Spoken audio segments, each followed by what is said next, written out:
Isang palang araw sa inyong lahat, Luzon, Visayas at Mindanao, saan man kayo sulok ng mundo ay mag-ingat kayo palagi mga kabayan. Dito na naman tayo sa Pasay, Manila Bay Reclamation Project. Ito yung bagong mga kabayan, no? May bagong dyan, tulay dyan. Ayan, no? May bagong tulay na dyan mga kabayan dito sa tapat ng MOA.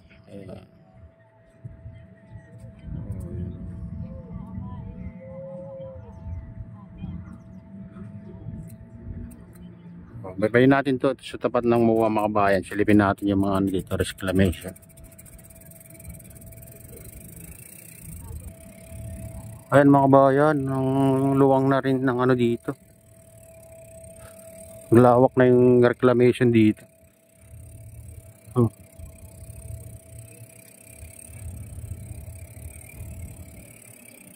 Ayun.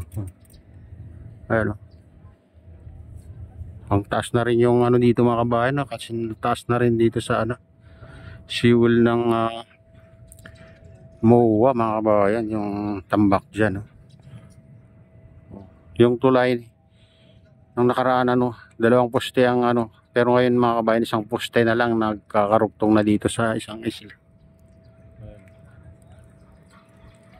Grabe.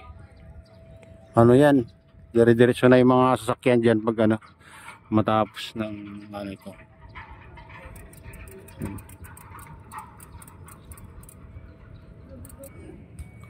Ayan mga kabayan, ang taas na, pero tuloy pa rin na tinatambakan dito. Sa gitna siguro ng binubuhusan na yan mga kabayan. Ayan.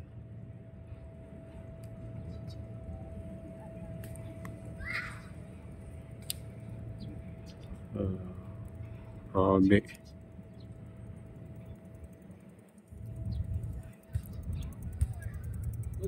Good morning, sir. Nakabike ka ngayon.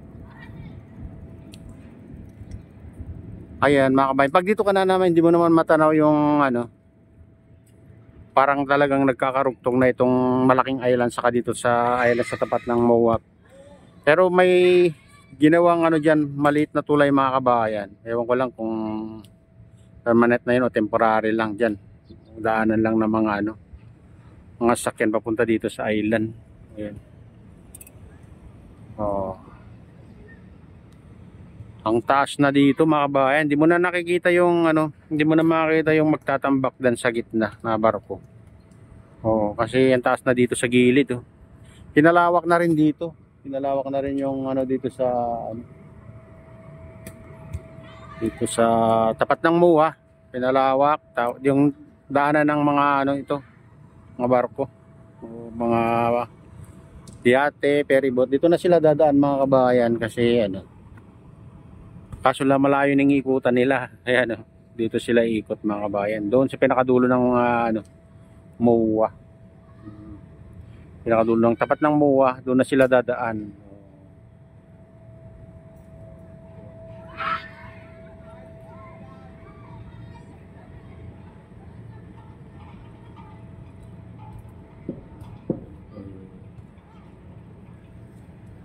Ayan, patuloy lang sa nila pagpapalawak mga kabayan sa mga island dito sa MOA.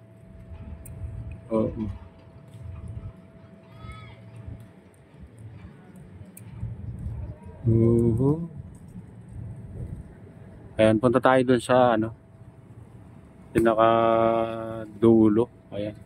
Dalawa na yung dredging vessel dito. Parating pa lang yata yung isa. Ito sa dulo. Ayan, tayo dun.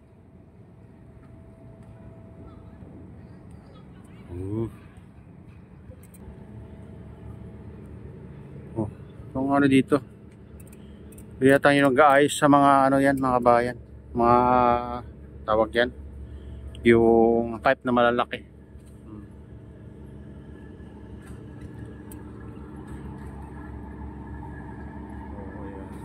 Ito yung mga service nila mga kabayan.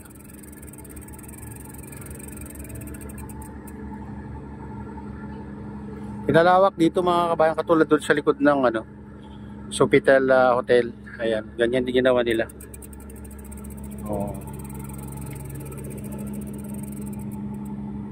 Ayan, dito tayo sa kalagitnaan mga kabayan. Taas na rin dito. Pantay-pantay na yung taas dito mga kabayan. Dati hindi ganito. Oh, kasi taas na rin dito sa ano, seawall ng MOA mga kabayan. Itong tambak dito na ano. Tapat niya mismo to tapat ng MOA mismo to. Kabayan. Ang luwag na rito. Oh. Okay. Ito yung dredging vessel na nagpapaluwang dito mga kabayan. Dalawa na yung dredging vessel, pero ito yung ano dito. Ito talaga yung nauna dito mga kabayan na nagpaluwag dito sa ano. Ganda na. Oh, lumuwag dito yung dinadaanan ng mga ferryboat. At yung kinukuha niya na ano diyan, tinatambak sa gitna mga kabayan. Makita niyo yung pipe niya yan yung may orange, yung malaking pipe. Pinihila ng ano mga kabayan pinihila ng yan barko na yun Yan, dyan lang taga-ayos. Pinihila niya yung pipe.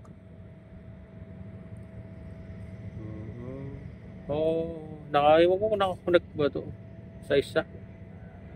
Ay, dito lang pala nakakonect. Dito lang pala nakakonect mga kabayan, dito sa dati. Kasi may bagong dating na ano, bagong dating na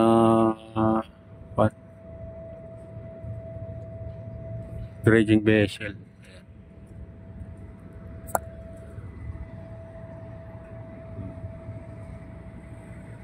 Ayun yung bagong dating lumipat dito.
Malawak na rin ito mga kabayan at patuloy na pinapalawak. Kung makakita nyo talaga siya, itong hanggang doon na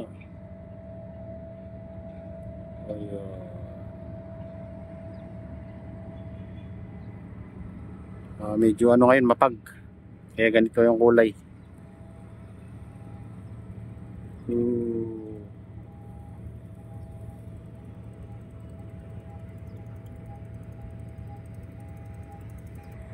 Ayun mga kabayan, ito na yung latest update dito sa Pasay Manila Bay Reclamation Project. At shoutout nga pala sa lahat ng OFW, mga immigrants sa ibang bansa. Shoutout sa inyong lahat, shoutout din sa lahat ng vloggers, shoutout din sa lahat ng sumusuporta sa aking YouTube channel. Sana hindi kayo magsawang sumuporta. Shoutout din sa lahat ng viewers, mga nagla-like, sales, subscribers, sales viewers. Mega loud shoutout sa iyong lahat. Ayan. Shoutout din sa